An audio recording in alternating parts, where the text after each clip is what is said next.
mbokki Sénégal man Ahmadou Diop seen fidèle chroniqueur hebdomadaire ak seen serviteur moo leen di nuyu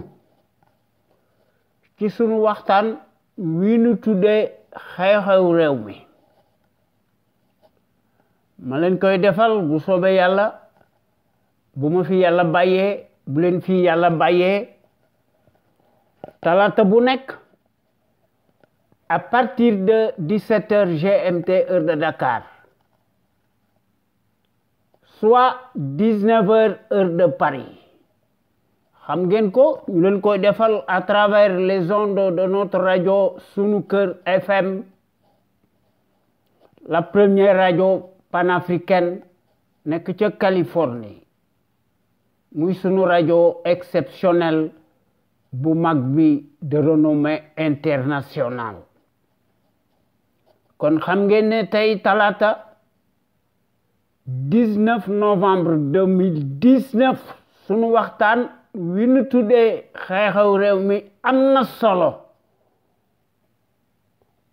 baadoolo bii daal moo fi nekk di bànneexu lu mu wax génn ca ñi ko yilif lay indi ci sunu réew mi ñuy trancher à notre place kooku xam ngeen ne kooku workat la li mu nar xam na ko waaye nag faalewut le peuple sénégalais maanaam day occulter troisième mandat bëgg jox boppam une notoriété de pacotille ci la dëkk guddi ak bëccëg ses maîtres locodermes rek la respecté parce que yaakaar na ne ñoom rek ñoo ko mën a wallu ñoo am kàddu suñu dëkk bi kenn waxatu fi une certaine presse hexagonale ñooy relayer le discours du nègre de service muy Macky Sall la xam ngeen ne kii traître bu mag la muy le fourbe Machiavel ndax daf koy def pour mu mën a laver à grande eau pour la unième fois ces mensonges cataclysmiques si grossiers muy kii nga xam ne muy Macky Sall moo incarné le label bëgg a occulter son troisième mandat totalement illégal moralement politiquement cliniquement et juridiquement muy kii nga xam ne dafa nekk un braqueur monstrueux menteur professionnel profanateur mécréant franc-maçon dans l'âme dont les casseroles sont plus bruyantes que les coups de tonnerre évidemment li fi nekk rek moo fi nekk dëkk boo xam ne une justice soumise et aux ordres s'écarte dangereusement de son chemin gën a laa te ñi tëj ñenn la ñi tuumal ñenn la ñooñu nga xam ne ay justicier lañu nekkuñu lu dul le jouet boo xam ne dañoo nekk aux attaches de Macky Sall muy kii nga xam ne c'est un profanateur voilà la réalité te loolu du ma taay di ko wax en Afrique les médiocres de service de référence font l'histoire à la place des bons minoritaires créé moo fi nekk décret présidentialiste Macky Sall ci ay décret ci la dëkk guddi ak bëccëg mu tuddee ko le foutoir moom ci boppam mu yaakaar ne dafa nekk une cour de répression de l'enrichissement illicite bu tëddee njaaxaanaay loolu ay kàcc yu mag la ndax ci la dëkk une cour martiale unique au monde digne de la Stasi conflit d'intérêts totalement illégal juridiquement moralement cliniquement et politiquement une arme politique de guerre confiscatoire à la démocratie et aux libertés fondamentales de conscience. Sunu Sénégal gi constitution moribonde importée étrange mu wax ne un gouvernement du peuple par le peuple et pour le peuple, il y a lieu de parler d'un capharnaüm ou un amas de cafards et de vers de terre tribaliste qui ko jiite muy Macky Sall le caïd multirécidiviste putschiste clanique né l'homme de la surcharge pondérale dit l'entonnoir colonial ou le caniche de l'Occident né de Kobandoum, de la débauche et de la démesure, dont l'immoralité n'échappe plus au commun des mortels, par sa lâcheté innée, inégalée, inégalable, nga xam ne dafay nekk di indi ses propres lois uniques, indignes et cyniques, ndax moom ci boppam dañ ko war a appliquer la même fatwa, la même loi, ndax buñ ko appliquer te war nañ koo def tout de suite sans attendre une seule minute de plus, il s'éterniserait en prison. Ñu jox ko des circonstances aggravées ndax day bénéficier immanquablement d'une peine incompressible de 30 ans ou plus pour moult crimes financiers et économiques et perte de ses droits civiques supposés. Sa place mësta nekk au palais, mais à Rebeuss, c'est un guignol. Son Guantanamo bi mu tabax dekkal ko yaatal ko dañ ko ci war a dugal ndax ci loolu la nekk nekkut ci leneen. waaye nag comme d'habitude bala ñu tàmbali suñu waxtaan wi yéen waa Sénégal ak sénégalais ak sénégalaises yi nekk ca biir réew ma ak sénégalais ak sénégalaises yi nekk ci bitim réew ñu leen di tuddee les sénégalais de l'extérieur, maanaam les expatriés suñu jàmbaar yu mag yi ñoo ngi leen di nuyooti di leen sant di leen nuyu te di leen gërëm te di leen sargal ci déglu bi ngeen ñuy déglu bàyyi seen yite yépp kon gàcce ngalama yéen waa Sénégal amu leen morom. ñoo ngi nuyooti aussi tous nos auditeurs ak suñuy auditrices góor ak jigéen mag ak ndaw fàttewuñu kenn ndax ñoo ngi leen di remercier aussi ci seeni commentaire yu rafet kon gàcce ngalama kenn mun ngeen des. ñoo ngi remercier aussi les meilleurs sentinelles ci Sénégal nga xam ne góor yi te ñu mbokk ci bu ñu def suñu waxtaan ñu tuddee ko l'info autrement ñu koy def altine ak alxames ñu koy def su fekkente ne bi am na lu am exceptionnel à partir de 16 heures ci diggante bi dañ koy def yemuñu ci loolu bu yàlla sàkk toute la semaine sans répit góor yi dañuy indi ndax ñu déglu des audios très audibles toute la semaine. góor yi dañoo gis ne c'est une question de fibre patriotique et de pédagogie ñuy mettre en lumière les mystifications du label d'un menteur professionnel, profanateur, mécréant, franc-maçon lu mu wax génn ci te wane na ko benn budul ñaar budul ñett ci la dëkk guddi ak bëccëg fàtte na les raisons pour lesquelles il a été élu en 2012 dans des circonstances exceptionnelles inédites kooku xam ngeen ne ci kàcc ci la dëkk guddi ak bëccëg ndax doon wax ne buñ ko élire président de la République li muy jëkk a def day summi mbaxanaam secrétaire général am waaye fàtte na lépp mu ne day wàññi mandaam de 7 à 5 ans defu ci dara. 2016 référendum addu kalpe foog xar ci mu tollonti ko ci législative cataclysmique des submersions mu tollonti ko loolu doyut mu gën a te addu kalpe ci cirque électro présidentialiste faralaate këf nangu ci loolu la nekk muy le minable kleptocrate des horloges agitateur traître teigneux en place n'a aucun mérite amul benn scrupule ni la moindre lueur peu ou prou d'humilité mënu ko couvrir xam na ko c'est un accident de l'histoire Macky Sall est plus dangereux qu'une enzyme waaye nag kooku jaaxaluñu ndax toute sa politique mi ngi ko teg ci ay tappale mu koy jàllale par ces justiciers talli ñareet yoo xam ne dañoo nekk ces armes de guerre confiscatoires à la démocratie et aux libertés fondamentales de conscience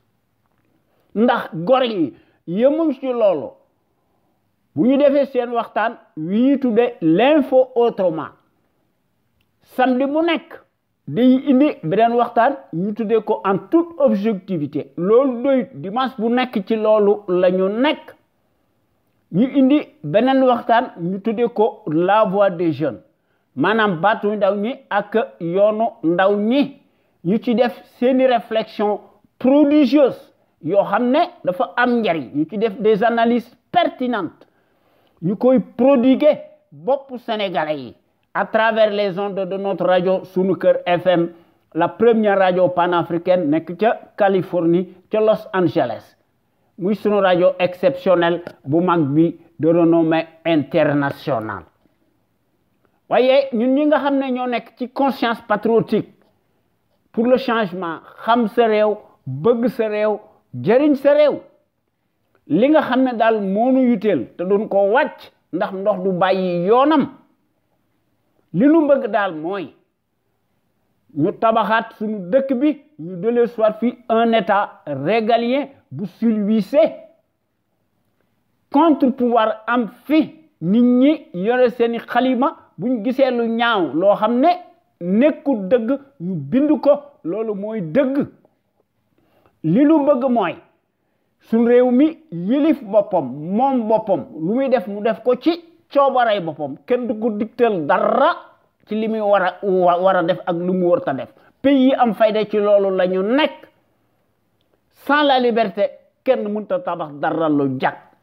waaye cuune bii nga xam ne dafa mas a nekk l'envoyé spécial colonial attitré en Afrique et accrédité à Dakar ci loolu la mas a nekkut ci leneen 2012 ba tey jii république des scandales et des froupilles moom lañ fi gis une dictature qui tourne à plein régime intégralement négationniste d'apartheid qui s'accommode en permanence nga xam ne daay gu jeex ñu indi des contre-feux nga xam ne Macky day occulter ses parjures cataclysmiques te loolu ñun ñi nga xam ne ñoo nekk ci CPC bokkut ak suñu gis-gis de la démocratie te loolu noo koy xeex yorunu pàkka yorunu gobar Macky lu mu ko jaral nan ko jaral sunu Sénégal gi lu nu mën a wax dafa mas a nekk un grand pays historique au point de vue du savoir pluriel et de la morale éternelle en puissance waaye la survie bii nga xam ne moo fi nekk day occulter la dépendance dynamique ak son troisième mandat nga xam ne dafa fen bëgg koo daganal muy indi ñi ko moom ñu bëgg nu yilif bëgg lëndëmal suñu xel yi ñu daganal ndëng teg Macky Sall Macky bëgg fee indi fitna ci affaire terrorisme ci la dëkk guddi ak bëccëg ci 2012 biñ ko falee matut weer ci loolu la nekk xam ngeen ni kii ab saay-saay la ndax sunu Sénégal gi terrorisme amu fi sunu Sénégal gi amul matériel ce n'est pas un état expansionniste nga xam ne day défendre la géopolitique ak ses propres intérêts sunu Sénégal gi amul la puissance de feu pétrole am na fi waaye du jariñ dara ñi ko jox ñoo koy tagg di ko lakk duñ wax sax ci troisième mandat bu Macky Sall qui est totalement illégal kon Macky est le champion de la rupture aléatoire et de la corruption massive, tout azimut, moo nekk le chantre du népotisme et du négationnisme et de la pagaille. Une certaine presse servile qui s'est déchaînée hier pour un oui, pour un non, de façon péremptoire, abusive même. Ñoom dañ daan déchaîné wu sur l'ancien régime qui en avait pour son grade. Ñu ko doon traité de tous les anathèmes du monde, de tous les péchés. Curieusement, la même affluence nauséabonde, répugnante, change curieusement sa peau, mais garde sa nature, crypte le discours indigne du nègre de service boo xam ne muy Macky Sall dem fee nekk di briser les consciences abîmées. La même servilité dañuy changer de tonalité et de sémantique et parle grossièrement de gros morceaux péchés. Cette platitude-là incarnée par une presse, certaine presse de sarabande, ñoom dañuy participer à la corruption, te corruption crime la waaye seen yoon nekku ci ndax dañoo goree di. Évidemment Macky Sall mi nga xam ne ci la dëkk guddi ak bëccëg bés bu yàlla sàkk day def l'apologie du nazisme monétaire nga xam ne day jox ay gage ses maîtres ndax ci la dëkk guddi ak bëccëg ndax tey jii la wàllu gën a aay ci Sénégal nga xam ne ci loolu la nekk Macky di défendre l'ingérence monétaire coloniale par son manque de patriotisme ndax amut fiscalisme te amut panafricanisme te amut civisme. Évidemment Macky moo doon wax ne la monnaie coloniale est bonne à garder waaye ñun ñi nga xam ne ñoo nekk ci conscience patriotique pour le changement xam sa réew bëgg sa réew jëriñ sa réew ñu gën ñoo xam ci sous l'acronyme CPC loolu ànduñu ci te duñu mas a ànd ci la gestion népotique et gabégique du Sénégal par un parti politique, une coalition de partis et une famille. te noo ngi dingat bu baax di lankandare ci suñu digg penc mi suñu digg dëkk bi l'accaparement des ressources du Sénégal par une seule famille paresseuse ak son clan. Macky jox leen ndomboy tànk yu kawe dans toutes les structures de l'État de haut niveau. Xam ngeen ne kooku mbirum corporatisme la ethnique sans éthique ni équité. Mu jox leen ndomboy tànk yu kawe dans toutes les structures de l'État personnalisées jusqu'à la lie. Comme si les compétences et les expériences bidonnées des CV de Ramassi se mesurent scandaleusement à l'aune des mêmes patronymes particuliers, visibles, bien sonnants. Kooku mooy la conviction surannée, surréaliste du négationniste Macky Sall qui foule du pied bés bu yàlla sàkk les affaires de la cité.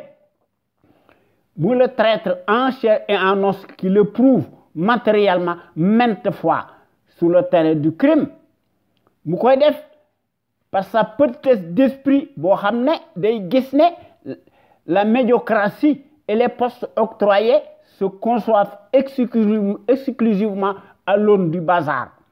au nom de la consanguinité ethnique et à la proximité de l'idolâtrie représentée par le binôme des mystifications ethniques. Loolu tax na ba nga xam ne yéen góor yi ñoo ngi leen di ñaan ngeen di ñëw di fraterniser ci conscience patriotique pour le changement xam sa réew bëgg sa réew jariñ sa réew. Sunu Sénégal gi il faut que ñu changer ko ndax pexe amul wala dañoo bëgg a nekk wala dañoo bëgg a suicider wu. Sunu Sénégal gi il faut que ñu changer ko ñun ñii ñoo ciy gagner sénégalais ak sénégalaises ndax quand nous voulons man nañ ko ndax il faut que ñu changer sunu Sénégal gi radicalement dans le sens des progrès exponentiels. Ensemble tout est possible. Toutes les ressources humaines mi ngi fi boroom xam-xam yi ñi ngi fi experts de haut niveau yi ñi ngi fi bu ñu fexee ba nga xam ne patriotes yi ñoo ëpp fuuf ñuy wor sunu réew mi yaakaar nañ ne sunu Sénégal gi dana jëm ci kanam waaye une minorité de la sarabarde cartélisée nga xam ne est beaucoup plus structurée que l'ensemble des Sénégalais accroupis loolu moo tax sunu réew mi tardé. waaye ñun ñi nga xam ne ñoo nekk ci CPC bokk nañ ci porte drapeau étendard yi nga xam ne dañoo bëgg a teg suñ réew mi ci loxoy jub mu topp ci tànk yi nga xam ne ci la grande nation émergente yi nekkee ndax su fi notre rajo sunu kër FM la première radio panafricaine nekk ca Californie ca Los Angeles su fi nekkutoon àdduna tukki toute critique minime lu néew ko bari son auteur mu teg ko ci dëgg mu wone des preuves matérielles à l'appui kooku dañ koy defal un mandat de dépôt presto illico sur ndigalu le tyran encombrant nga xam ne kooku est passible de prison ferme waaye nag les politicards paresseux mercenaires alimentaires tous alignés se transforment en sarabande de vers de terre baveux li ñuy doon ndax dañoo mas a nekk les symboles maléfiques des traîtres baveux unifiés dans l'âme boivent sans répit le calice jusqu'à la lie du haut de leur rang ndax dañuy dund ci mbaggum suñu réew mi en toute impunité nga xam ne tarissent pas d'éloge à l'égard du fasciste en place encombrant lequel paraît-il n'avoir pas de défaut mais rien que des qualités xam ngeen ne loolu kàcc yu mag la nga xam ne Macky day jël ses propres intérêts mal placés mu classé ko à ceux de ses parrains nga xam ne ñoo ko soutenir mordicus dans le secret de Dieu et de façon souterraine au nom de la soi-disant stratégie géopolitique internationale ndax fii mu nekk Sénégal depuis 2012 Macky Sall moo nekk le gouverneur dañ koy jox dañ koy assister di ko digal li muy def ndax tubaab bi sax ñi nga xam ne ñoonuy noon nekkatuñu seen dëkk léegi dañuy ñëw di def des tribunes politiques di political baadoolo bi moo tax suñu réew mi tardé un fonctionnaire si riche n'est pas synonyme de patriotisme waaye nag kooku jaaxalunu ndax Macky Sall mësta nekk kilifa ndax mësta yaakaar ne ci àdduna dana masa nekk président de la République waaye nekkul président de la République c'est un chef de clan qui le prouve manifestement sur le terrain du crime ndax dafa masa nekk un indigne chef de bande d'un parti politique cliniquement clanique te wane ne ko ci suñu digg penc mi suñu digg dëkk bi muy le pion Machiavel le label du foutoir en chair et en os nga xam ne depuis 2012 ba tey jii ñi ngi koy peindre sous les défroques victimaires des leurs ba tey jii ñu naan Macky Sall bokk na ci les dirigeants les plus influents moo naay ndax ba tey jii ci loolu la ñu nekk ndax la même presse de référence mondialiste de l'arbitraire et de la tyrannie ñooñu ñooy jàllale la musique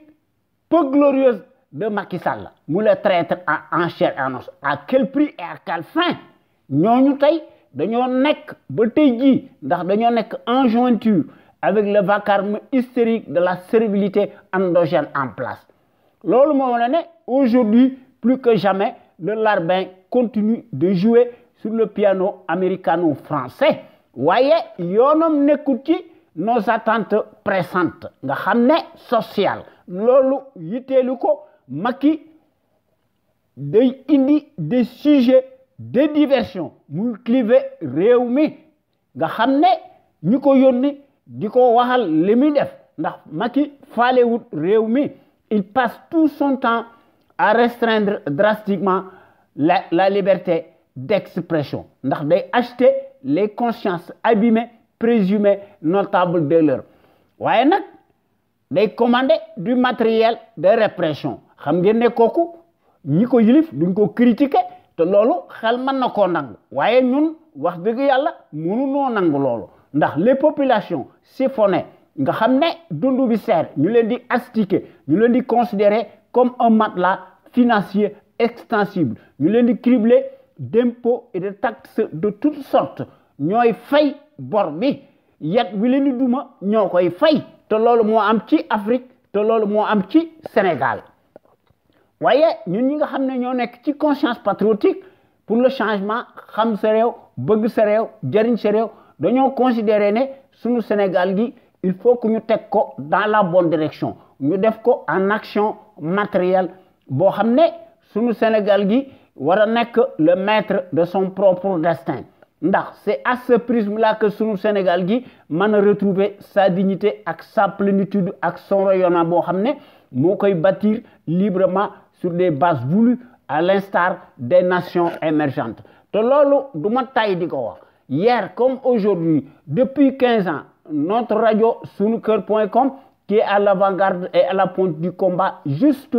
et pour l'émergence du Sénégal debout et fier de l'être son radio bu mag bi mësta nekk ci les chantiers battus ndax son radio bu mag bi day proposer toujours du neuf ndax day briser les tabous te day bousculer les idées reçues te day innover ndax son radio bu mag bi day populariser la démocratie te mësta nekk ci les conventions ubuesques de l'établissement ndax son radio bu mag bi bés bu yàlla sàkk day inscrire toujours dans sa trajectoire révolutionnaire qui évolue dans le bon sens des valeurs et des progrès immenses, exponentiels, salutaires et indispensables pour que nous soyons capables d'assurer le destin de notre pays sur des bases voulues en toute logique, en toute indépendance et en toute conscience. Ndax qu'on le veuille ou non, n'en déplaise aux turiféraires de la pestilentielle pourrie, muy la République des fripouilles, notre média est devenu plus que jamais un phénomène de société, reste le seul à aborder librement les sujets les plus variés qui sont considérés comme la loi de l'omerta. En particulier la gouvernance politique, bancale, ethnique, que les médias serviles du service public, qu'on a les mêmes patronymes particuliers, visibles, bien sonnants, fonal la ñu nekk ndax ñu nekk ci la maison de la presse la RTS la radio télévision Racine Talla ak Macky Sall te loolu moo nekk ci soleil yaa xam mbay day xar mat nga xam ne tous les médias privés ak publics tous au peigne fin tous arrimés et deviennent de facto des instruments alimentaires politiques soumis aux ordres monopolisés par le pouvoir calamiteux tortionnaire usurier nga xam ne dañuy xam noppi ndax dañoo manqué patriotisme te amuñu fiscalisme te amuñu civisme waaye nag suñu rajo bu mag bi mooy mottali seen i ndëngate ndax suñu rajo bu mag bi bés bu yàlla sàkk day def des innovations multiples te gis nañ ko tant par la qualité des informations qui sont largement publiées à travers notre site sunuker.com que par les analyses pertinentes des sentinelles sénégalaises yi nga xam ne ñooy wax à travers les ondes de notre radio Sunuker FM l'avant-garde du civisme et du patriotisme te loolu noo ngi ko def en toute humilité ndax loolu dafa nekk une exclusivité de notre site sunuker.com la première radio panafricaine de renommée internationale nekk ca Los Angeles ca Californie ndax vous ne trouvez nulle part ailleurs de telles informations capitales utiles les plus importantes si diverses et variées par la qualité surtout celles qui relèvent incontestablement de la géopolitique qui contraste avec la platitude manifeste de la servilité en place nga xam ne dañ fee nekk di daganal le bilan chaotique du négationniste ethnique révisionniste et dont l'immoralité maraudante sans égale exceptionnelle et substantielle à son taux d'ADN. Évidemment, il n'y a rien d'étonnant de la part d'un professionnel menteur, profanateur, mécréant, franc-maçon qui ment plus qu'il ne respire ndax ci loolu la nekk guddi ak bëccëg kon sunu Sénégal gi mënta génn ci le pénombre l'éguépé infernal auquel badolo bi teg nu ko depuis juróom-ñaari at te ëpp na il faut que ñu régler le compte du traître en chair et en os et tout de suite et la bande de ces fripouilles alignés bu ñu ko defut suñu dëkk bi day gën a dellu ginnaaw golo di bay babu di dundee waaye nag suñu rajo bu mag bi un panel d'intellectuels d'hommes et de femmes ñoom ñëpp dañoo nekk de gros calibre doués et en matière grise s'expriment en toute logique en toute conscience et en toute cause et en toute connaissance de cause nga xam ne bés bu yàlla sàkk dañuy démontrer magistralement seeni capacité intellectuelle ndax ñoom ñëpp dañoo nekk des têtes bien pleines ndax dañuy décortiquer di décrypter l'actualité nationale et internationale et qui font part de leur expertise sur les produits toxiques chimiques notamment nag les faits divers scientifiques sanitaires sociaux religieux politique, sans oublier les incivilités patentes dont sont coupables les politicards véreux qui ont manifestement failli à leur mission régalienne. Ndax dañu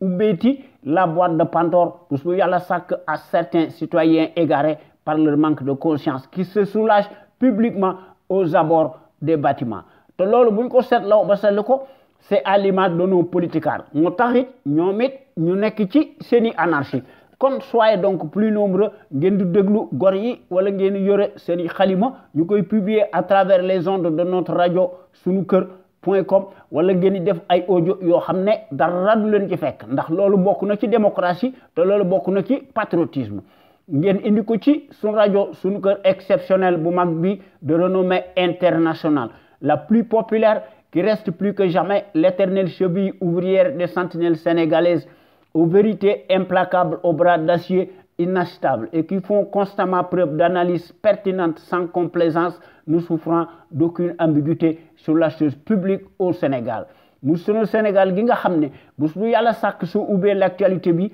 politique bi da ngay ruus ndax da ngay jombi nga xam ne actualité politique bi day abondante ndax day senn di siit ndax day gën a marqué wu duñ xam fan la ñuy commencé ak fan la lay teeral dañuy seet li nga xam ne mënuñu ko ñàkk ba ñox ko ndax bu ñu bëggee wax lépp duñ ci génn kon loolu tax na ba nga xam ne ñun ñi nga xam ne ñoo nekk ci CPC li ñu teel daal mooy ñu fexe ba unir rassembler autant de patriotes sénégalais ak sénégalaises autour d'un idéal commun pour cela nag il faut que ñun ñëpp ñu def ci preuve de détermination commune indi ci patriotisme indi ci civisme ku ne indi ci sa xalaat bu rafet ñun ñëpp ñu indi ci suñuy ténacité ñu indi ci démocratie participative li nga xam ne mooy jën wu mag bi maanaam la clé de voûte maanaam la volonté politique de chaque sénégalais ak sénégalaise pour que sunu Sénégal gi mën a nekk le phare de la démocratie ndax plein développement économique politique militaire financier am fi ndax sunu Sénégal gi sunu soldats si ñu jox leen ay moyens yu takku ndax pays yi nga xam ne dañoo libre totalement indépendant ñooñu dañ leen di woteel budget yu takku ñuy aar seeni frontières aériennes et terrestres waaye sunu dëkk bi leneen moo fi nekk te jàngkat bu mag bi nga xam ne moo fi nekkoon téere mi du jeex mu Cheikh Anta Diop nga xam ne mbindam ba dafa bari kaar mu nekk le visionnaire hors pair l'éternelle figure de proue charismatique emblématique mu nekk le gros calibre homme d'honneur le kamit panafricain moom lu daan wax ne l'Afrique doit opter pour une politique de développement scientifique et intellectuel et y mettre le prix. Sa vulnérabilité excessive des 5 derniers siècles est la conséquence d'une déficience technique. Le développement intellectuel est le moyen le plus sûr de faire cesser le chantage, les brimades, les humiliations. L'Afrique peut redevenir un centre d'initiative et de décisions scientifiques au lieu de croire qu'elle est condamnée à rester l'appendice, le champ d'expansion des pays développés. waaye baadoolo bi nga xam ne moo fi nekk nga xam ne mu doon wax rupture moom ci ay accord de défense ci la nekk ndax accord de défense nit ñi xamuñu li ci nekk ndax accord de défense yi dafa am des clauses secrètes accord de défense yi ñi nga xam ne ñoo koy dictel Afrique di leen bayone seeni indépendance dañ cee am njariñ ndax dañ koy def pour di làq seeni propre intérêt di làq seeni élite de pakatu yi ak seen njaboot waaye réew mi taxul ñu def ko kon loolu wax dëgg yàlla il faut que ñu seetaat ko ndax nag wax dëgg yàlla ndimbal da ciy fekk loxo bro te loolu dafa nekk notre combat légitime kon il faut que ñu réformer impérativement le régime présidentiel ñu remplacer ko par un régime parlementaire beaucoup plus démocratique beaucoup plus juste leneen lu nu mën a def du jariñ dara ndax day nekk lu un coup d'épée dans l'eau kon il faut que ñu tabaxaat suñu dëkk bi redomalaat ko ndax mu nekk un pays dynamique ñu indi fi des principes démocratiques et des institutions fortes inviolables respectées par l'ensemble des patriotes sénégalais imbus de la fibre d'honneur ndax bonne gouvernance irréprochable am fi ak un état de droit boo xam ne bu ñu fi indee le régime parlementaire président de la République day nekk lu un symbole comme ni ko Italie defee comme ni ko régime parlementaire yi defee te loolu dafa nekk liggéey bu rëy primordial urgent même kon il faut que wax deug yalla ñu créer les conditions obligatoires ndax ñu mën fa def une véritable gouvernance politique économique saine transparente financière attentive ñu seet lu les seuls intérêts nationaux incessibles légitimes de la nation sénégalaise pour toutes ces raisons il faut que li nga xamné mom lañ wara ñëk def ñu tek ci suñu bop réew mi de véritables sentinelles sénégalaises impartiales charismatiques nga xamné de manière qu'elles soient en mesure de créer une impulsion dynamique pérenne. Cela étant, il faut que nous cultivions le patriotisme, la démocratie, la justice sociale, l'éthique, l'équité, l'unité nationale la sécurité cohésion sans lesquelles dara du xaw. Voyez, ñun ñi nga xamné ñoo nek ci CPC nga xamné ñoo nek ci conscience patriotique pour le changement xam sa réew bëgg sa réew jëriñ ci réew. Il faut que nous rehausser l'étendard de nos valeurs. Pour cela, nous devons nous inspirer et puiser dans le trésor inestimable de nos valeurs hommes d'honneur. Yi nga xamné jangkat yu mag lañu ndax dañoo massa nek des hommes d'honneur des soufis yo xamné ñoo teud ci suñu dëkk bi ñu enseigner seen xam-xam bu rafet ñu jangalé ko ci suñu université yi suñu collège yi suñu daara yi ak ci suñu école primaire yi ki nga xamné nak momit kenn demul ñu dess muy jambar ju mag gi suñu jambar ju mag gi muy l'homme de la résistance armée muy notre héros national Lat Dior Ngoné Latyr Diop qui combattit farouchement l'armada coloniale pendant 24 ans malgré la supériorité numérique des envahisseurs ak ci seeni matériel ndax Lat Dior Ngoné Latyr Diop a versé son sang et marqué d'une empreinte digitale toute sa vie a livré des combats acharnés sans merci nga xamné combat yu metti face à l'armada du colonialisme repoussant. Lat Dior Ngoné Latyr Diop, notre héros national, dafa tomber sur le champ de l'honneur, les armes à la main, à la bataille de Derklé le jeudi 27 octobre 1886. Nga xamné deux de ses enfants majeurs, Thiendella Niabass et Sakhewere Niabass, ñoo ci gañu ak beaucoup de ces guerriers, ils laissèrent ce jour-là leur vie. Yal na leen yàlla xare àjjana amiin nga xamné muy bataille bobu nga xamné historique muy ci Derklé waaye ci Sénégal demb dans l'histoire du Sénégal n'importe qui ne pouvait pas prétendre le titre de Damel ndax ci jamono joju pour nga nek Damel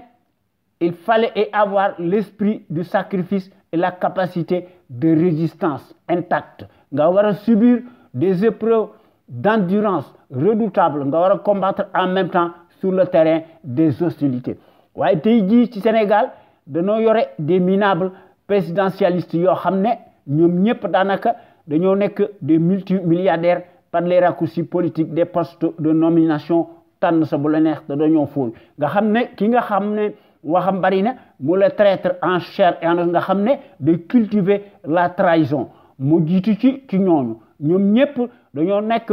ils se réduisent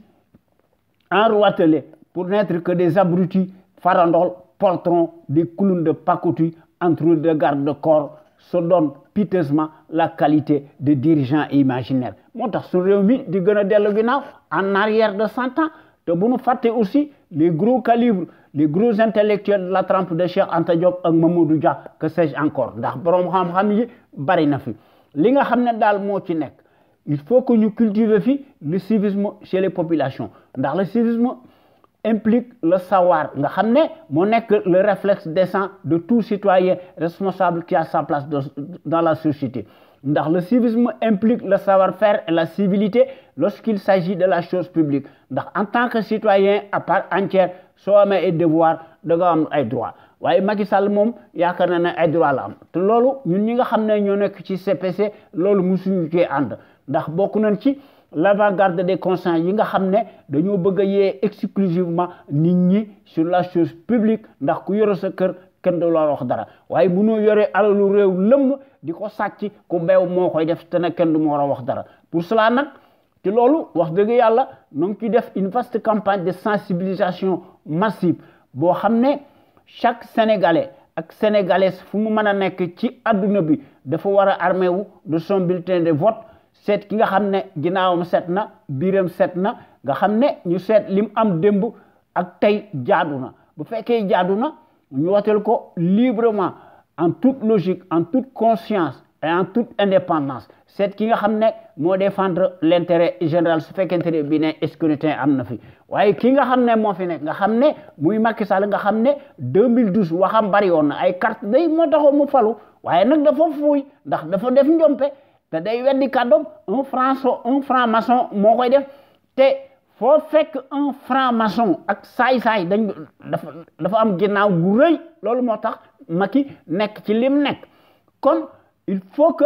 ñu jël yeneen matukaay ndax pour Macky maanaam le suffrage universaliste du ko génn ci pouvoir bi kon il faut que ñu utiliser le rapport de force face à ces réfractaires à la démocratie à l'instar des pays qui se tiennent debout et fiers de l'être nga xam ne ñoom dañu décider d'en finir avec leur tyran waaye nag ñun dañuy wax masla maanaam la résignation moo tax li fi nekk di fi nekk kon il faut que ñu génn ci nos armes conventionnelles pacifiques pour ñu contraindre baadolo bi par la force ndax mu mën a abdiquer ndax Macky day gis ne comme dictateur yi dañuy gis ne l'issue des scrutins de pacotille se joue nécessairement dans la cour des voleurs en bande organisée ndax dañuy gis ne dafa nekk lu dul une simple formalité administrative loolu moo tax suñu dëkk bi tardé kon suñu Sénégal gii mënta échapper vraiment aux contingences mondiales obligatoires spécifiques à chaque peuple pour suñu Sénégal gi mën a assouvir son propre destin ndax mën a opérer une véritable rupture totale nette ndax notre rajo sunukër.com dafa am des qualités exceptionnelles ndax suñu rajo bu mag bi dafa am une crédibilité par son patriotisme actif ndax suñu rajo bu mag bi dafa am des qualités exceptionnelles ndax la qualité est avant tout un état d'esprit qui vise à l'excellence yokkute am fi ci jëf ak ci jikko won ko askan wi bu leer naññi te loolu la suñu rajo bi am ak gor yi nga xam ne dañoo mas a nekk les véritables sentinelles sénégalaises qui s'expriment librement en toute logique en toute indépendance et en toute connaissance de cause ñu koy def sur des bases voulues ndax ñooy mottali par leur esprit alerte la bassesse et la médiocrité d'une certaine classe politicarde plutocrate multimilliardaire des raccourcis politiques. Les sentinelles sénégalaises qui s'expriment librement à travers les ondes de notre radio sunukër.com ñoom ñëpp dañoo am une logique crédible, patriotique, nationaliste bien placée qu'elle distille dans les consciences sénégalaises pour que sunu Sénégal gi aille de l'avant ndax sunu Sénégal gi mën a topp ci c'est la trajectoire des grandes nations émergentes nga xam ne ku leen tooñ ñu duggale ko yow ba mu saf-saf loolu moo wane ne notre radio sunu kër quant à elle historiquement et présentement elle est la référence exemplaire et à la différence d'une certaine servilité achetable de référence s'accommode mécaniquement et hystériquement par la désinformation et la manipulation, n'agit qu'au doigt et à l'œil du régime capitulaire négationniste et de son chef valet nègre de service menteur professionnel muy Macky Sall en place nga xam ne ci loolu la mas a nekk ndax notre radio sunukër.com fidèle à elle-même bu ndey wax dëgg rek dans sa ligne éditoriale qu'on lui connaît reste plus que jamais le rempart de la démocratie réelle qui porte par excellence la marque du support médiatique sénégalais le plus libre pour son indépendance plausible par rapport à un exécutif corrompu, juste et parti impulsif et qui dicte sa propre loi arbitraire au nom de la tyrannie pour faire taire toute voix discordante des opinions libres. ndax sentinelles sénégalais yi ñoo nekk fi ñu nekk ndax ñoo nekk ci kaw et disent tout haut et publiquement ce que les minables politicards pensent tout bas par leur insuffisance criarde ndax dañuy yore seeni këll di tàllal seeni loxo di tuubal sàcckat bi nga xam ne kenn dee bu mu des ndax un fonctionnaire si riche nag n'est pas synonyme de patriotisme te loolu mënta nekk en aucune façon la loi de l'omerta te mënta nekk un sujet tabou encore moins loo xam ne un secret d'état la te loolu wax dëgg yàlla ndax gor yi nekkuñu fa rek di critiquer wala di sànni ay xeer ndax bu su yàlla sàkk gor yi dañuy proposer des solutions concrètes pérennes et tangibles ndax ñu mën a créer un véritable Sénégal émergent totalement opposé à celui des menteries inflationnistes fascistes ndax sentinelles sénégalais yi ñoo nekk au bon endroit nga xam ne ñoom amu ci kenn koo xam ne am nga complexe lu néew ko bari ndax ñoom ñëpp dañoo am un savoir-faire un savoir-être un savoir productif actif yoo xam ne wax dëgg yàlla kenn mënu koo weddi kon nag tey nan wax ci wax ji comme ni ma ko waxee toujours daanaka yàgg nañ cee wax dañ koy gën a yokk rek ndax la répétition est pédagogique liñ ci jublu mooy chaque sénégalais ak sénégalaise man ci am ta grille de lecture ndax loolu aussi bokk na ci démocratie kon sunu thème tey bi mooy nan wax ci le vassal satellite de l'Occident ou le laboratoire des trahisons à ciel ouvert et sa mise en scène sur le sabre d'El Hadji Omar Tall nga xam ne Macky occulte le 3e mandat ndax Macky ci loolu la nekk parce que danoo teg ay xar waaye li nga xam ne moo ci nekk comme on dit la nature a horreur du vide loolu mooy li mu tekki mooy le tribaliste bavard faussaire né vassal nègre de service de l'Occident en l'occurrence Macky Sall par sa platitude manifeste qui lui colle à la peau s'auto-flagelle dans une hystérie épileptique en se donnant lui-même une prétendue renommée internationale et un prestige de caniveau. Macky utilise par devers les mêmes sujets de diversion. Or, qui ni muy defee si nous étions vraiment dans un état totalement régalien qui tourne à plein régime, Macky Sall s'éterniserait en prison et à Rebeuss son Guantanamo pour le reste de sa vie ndax day bénéficier automatiquement d'une destitution immanquable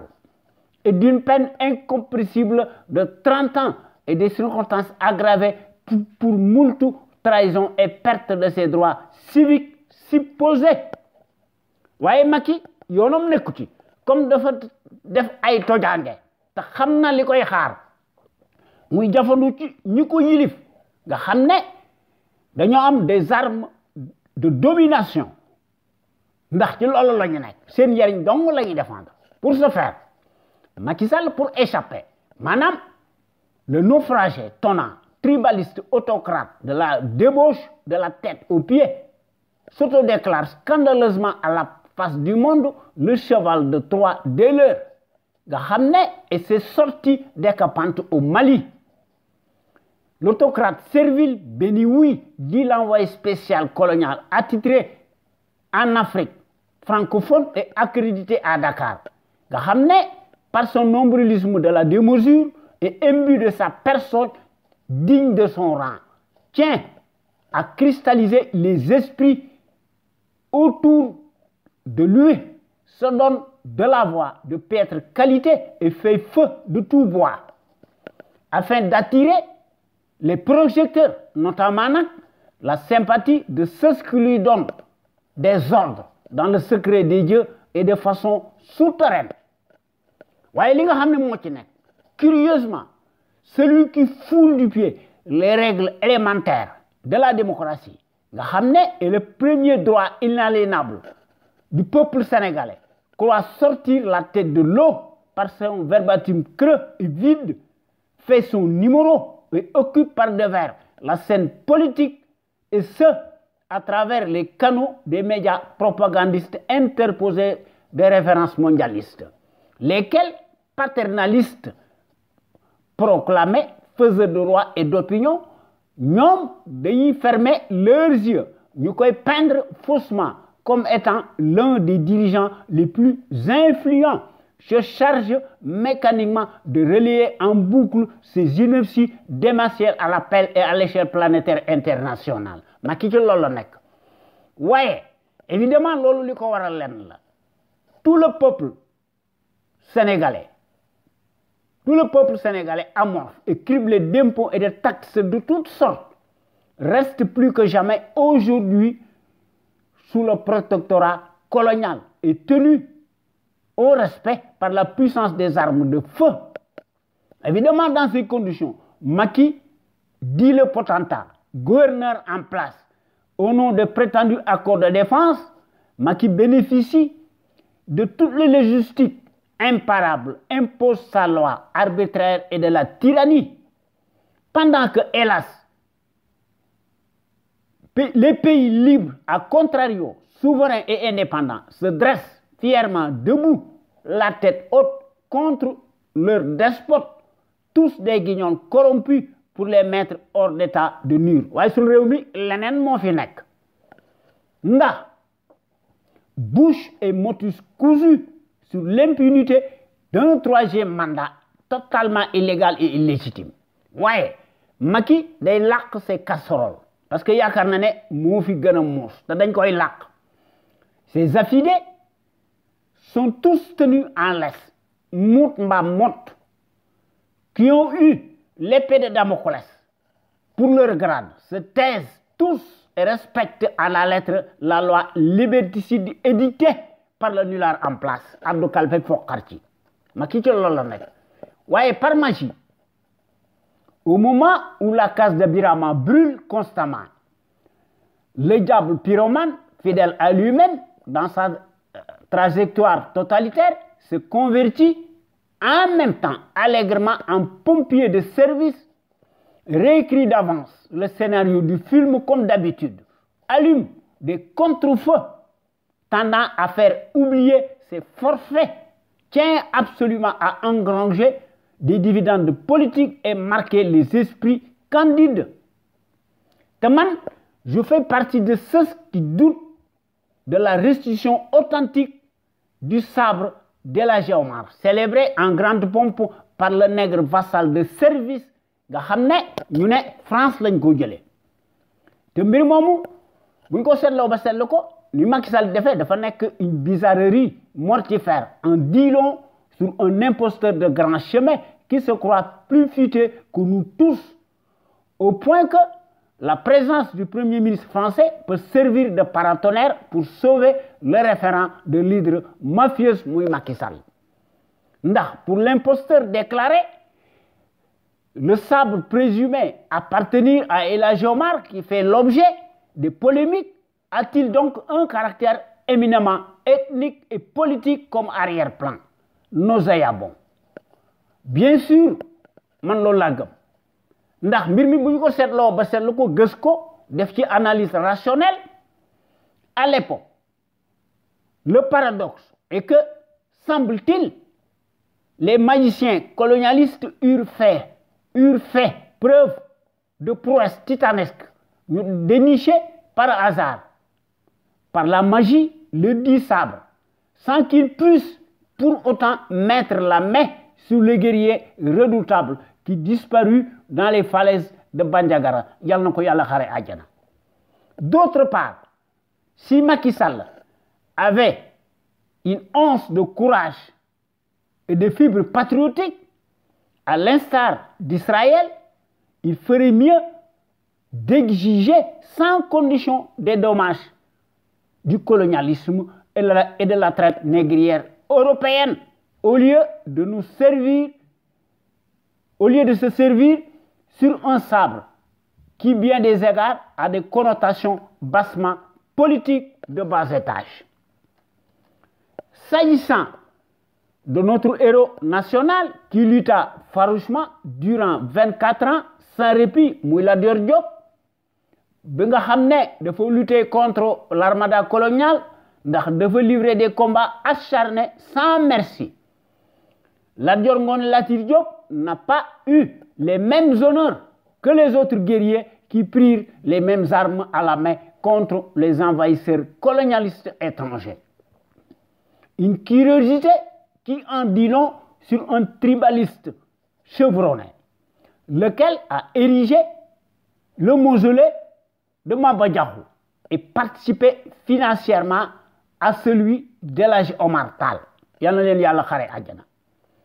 Qui peut donc parler d'éthique ou d'équité? Contrairement aux mensonges cataclysmiques, Lat Dior Ngoné Latyr Diop, le vaillant homme d'honneur, l'intrépide, l'éternel résistant, redoutable par les armes, hors pair de classe exceptionnel de toute l'histoire du Sénégal, fut le général de premier plan de Maba Diakhou. Lors de la bataille de Somb,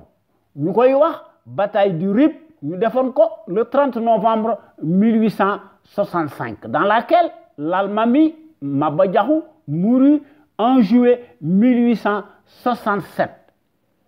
À cette bataille historique, beaucoup d'officiers supérieurs militaires français laissèrent leur vie, y compris des médecins, dont le capitaine Canard, qui fut poignardé par notre héros national, Lat Dior Ngoné Latyr Diop. Voyez, à l'époque, malgré leur puissance de feu, ñom dañoo mas a wax ne tant que Lat Dior Ngoné Latyr Diop vit encore, recourut-il n'être pas en sécurité. Maanaam tant que Lat Dior mu ngi foon du ñu nekk ci sécurité kon kooku jàmbaar la kooku moo leen teewoon a nelaw. Je me passerai naturellement des autres victoires éclatantes de notre héros national, dont la bravoure est sans égale dans l'échiquier des combats des combattants armés. Loolu kat moo fi nekk waaye l'escroc minable digne de son rang ne s'arrête pas là, veut y trouver à tout prix son propre compte, a voulu faire en même temps une paire de coups, notamment la soi-disant lutte contre le djihadisme invisible dans le ciel sénégalais qui est totalement dégagé de toute terreur. Il y a le visible contre l'invisible. Macky ci loolu la dëkk guddi ak bëccëg waaye li nga xam ne moo ci nekk aussi extraordinaire que cela puisse paraître, le sale valet nègre de service et ses alliés médiatico-politiques mettent exclusivement le curseur sur la prétendue thématique terroriste qui se trouve du côté atlantique, occulte sciemment le troisième mandat bancal illégal du kleptocrate né de Kobandoum, en l'occurrence Macky Sall. Madame, ce dont je ne cesse de répéter tout le temps est que le traître autocrate en chair et en os cale bis bu Yàlla sàkk ses propres intérêts mal placés à ceux de ses maîtres locaux d'armes nga xam ne ci ñooñu lay commander régulièrement et abondamment du matériel de répression nga xam ne par un oui pour un non. Autrement dit, où a-t-on vu dans le monde des lobbies militaro-industriels ñuy dénoncer à la place publique ak presse interposer seeni clients amul, c'est un non-sens. Au contraire dañ leen di encenser massivement et de façon démesurée moom la ñuy defal Macky Sall tey nga xam ne ñi koy defal mooy ñi nga xam ne dëkkuñu ci réew mi amuñu fi bàjjan te xamuñu lu xew seeni propre intérêt dong la ñuy défendre, idéologie la ñuy défendre. Nous avons donc affaire à un comploteur traître qui ne cesse d'être en intelligence avec ceux qui nous oppriment en permanence. Point n'est besoin d'ergoter sur la question qui fâche. Voyez, li nga xam ne moo ci nekk partout où poussent en abondance des régimes fantoches, li nga xam ne moom lañ fa gis dañ leen indil toute la logistique. Il n'y a point de progrès. Fépp dictateur fu mu nekk progrès du fam. Voyez, li nga xam ne moo fi am la misère sociale chronique et la désolation et les guerres. Même s'il y a du pétrole et gaz, les choses ne s'arrangent pas non plus. Au contraire, la pandémie s'aggrave. Le Sénégal est un cas d'école parmi tant d'autres. Les jeunes les plus valides prennent le large, bravent les terres et les mers, affrontent le requin et au péril de leur vie, croyant trouver le mirage d'un Eldorado imaginaire, sont décriés, déclarés persona non grata en Europe qui ferme ses frontières en se barricadant fortement. Le cas moo fi nekk. Madame, à chaque époque, les sémantiques de la surenchère mutent telle une peau de chagrin pour prolonger le colonialisme soft sur le terrain du crime. Madame, mbir mi bu ñu ko seetloo ba seetlu ko dafa mel ni que tout sert de prétexte savamment élaboré, dont le but inavoué consiste à ferrer les élites de pacotille ñu teg leen ci au précaré colonial. Comme il ne sert à rien de fabriquer des quantités industrielles des armes si elles ne trouvent pas d'acquéreur, te Macky bokk na ci clients yi ndax Macky cultive la trahison est l'un des clients privilégiés. Alors que dundu bi seer na pourquoi et à quelle fin li nga xam ne moo ci nekk depuis la mort du colonel Kadhafi et de Saddam Hussein, les djihadistes lourdement armés, on ne sait par quel miracle, il n'y a nulle part de sécurité ni en Afrique, ni au Moyen-Orient, ni ailleurs. Comme si ces derniers sont des extraterrestres. Où passent donc ces djihadistes sans qu'on les voie? Où sont les radars et les satellites qui pullulent partout, notamment à l'échelle continentale africaine? Xanaa duñu gumba waaye li nga xam ne moom la Macky Sall def Macky Sall veut-il créer les conditions obligatoires apocalyptiques et la psychose permanente pour rester au pouvoir tant qu'il le désire? Madame, mbir mi li ci nekk mooy derrière la com de piètre qualité et des mensonges cousus de fil blanc se cache en filigrane un calendrier électoral illégal et illégitime d'un vagabond qui a des longues dents. Ndax ci 2012 ba tey jii sans trêve j'ai toujours attiré l'attention des Sénégalais et des Sénégalaises sur les intentions malveillantes du caniche de l'Occident, muy le pantin satellite ou la bourrique bougre négresse de service la plus chuchotée de l'escarcelle des élites paillassonnes à l'échelle continentale francophone nga xam ne ñoom amuñu équité ni éthique nga xam ne seeni équité ne tienne que sur une crête nga xam ne ci aéronautique la ñu nekk ndax Macky Sall bokk na ci ñoom ndax dañuy def des manœuvres confiscatoires à la démocratie et aux libertés fondamentales de conscience. Kon est-ce donc un hasard au moment où le vassal cerné de toutes parts et empêtré dans ses contradictions les plus criardes, en particulier le troisième mandat illégal que le Premier ministre français se trouve au Sénégal? Loo ci seet mi ngi ci question boobu lay poser. Est-ce donc pour sauver nos soldats de la France-Afrique de naufrager par ces rivières de scandale yoo xam ne ci la nekk? Waaye bizarrement ceux qui le parrainent mordicus ne cherchent que leurs propres intérêts mercantilistes, économiques, financiers et au nom de la géopolitique de la sous-région. Waaye nag se garde bien d'empiper un seul mot sur son mandat bancal illégal qui est par définition synonyme de trahison et de blasphème. Waaye ñoom loolu luñ ci wax. Waaye comme toujours le terroriste en chair et en os Macky Sall, le traître himself tente une fois de plus de faire un raccourci en s'appuyant sur la thématique présumée terroriste au Sénégal. Et ce, pour croire évacuer en un quart de tour son troisième mandat illégal, juridiquement, politiquement et cliniquement. Nga xam ne Macky ci loolu la nekk alors que suñu Sénégal gi est dégagé de toute terreur. Waaw, Sénégal terrorisme ferme. Kon soyons vigilants et sur nos gardes. Nous ne le souhaitons pas. Toutefois, par malheur, qu'il y aurait eu du terrorisme, le lamentable asservi Macky Sall serait considéré automatiquement comme l'unique coupable responsable désigné. maa ko wax te yàgg naa ko wax. En Afrique des traîtres, le poste de président de la République rime avec impunité. C'est bien le cas Macky Sall, le faussaire désarticulé, le personnage curieux étonnant même, qui a un prisme machiavélique de la démesure.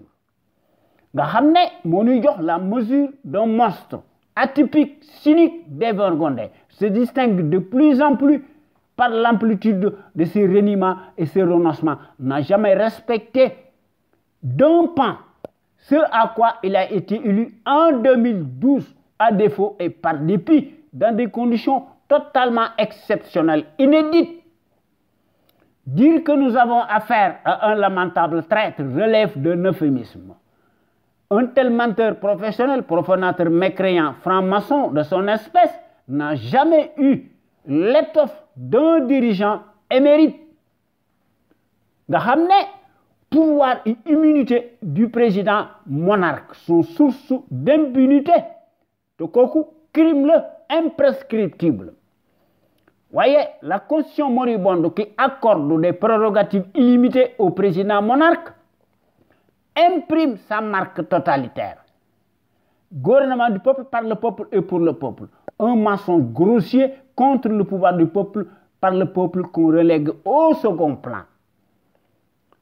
La prétendue constitution étrangère n'a jamais reçu ni de près ni de loin la moindre approbation généralisée des Sénégalais et des Sénégalaises par voie référendaire populaire acceptée. L'illégalité devient un label au Sénégal. Lolo la, te lolo Macky Sall def motax mu def lolu ndax tout se tient en politique. Comme sous le prétexte fallacieux d'éviter l'instabilité politique, la Constitution moribonde autorise l'immunité du président monarque qui est source d'impunité par définition. En vérité, la prétendue constitution bancale telle qu'elle est établie chez nous, malgré les soi-disant corps dits institutionnels, n'ont qu'une existence virtuelle, demeure plus que jamais les jouets d'un monarque. Macky exclut tout contrôle. Bo xamné mo koy def mo lañ ko wara defal waye day déraper ndax day abuser dangereusement de ses supposées prérogatives, agit sans scrupule ni vergogne, piétine allègrement, s'autorise tout et prend unilatéralement des décisions impopulaires, sachant qu'il est couvert sur tout ndax dafa nek à l'abri de toute menace, de toute procédure judiciaire, peu ou prou, puisque aucune ligne Maginot n'est dressée contre lui. Donc, opérer. Voyez, day opérer en toute impunité et à ciel ouvert. Ndax nana cure aucun risque minime soit-il, ndax il est couvert par la dite loi autoritaire, c'est-à-dire l'immunité présidentialiste. Comme Macky, mi nga xamné mo doon wax ci kaw et fort, troisième mandat, c'est fini pour lui. Waye li nga xamné mo ci le même homme, madame, day agir comme une jouette, interdit à son bazar d'en piper un mot, leur met l'épée de Damoclès. Ceux de son clan qui bravent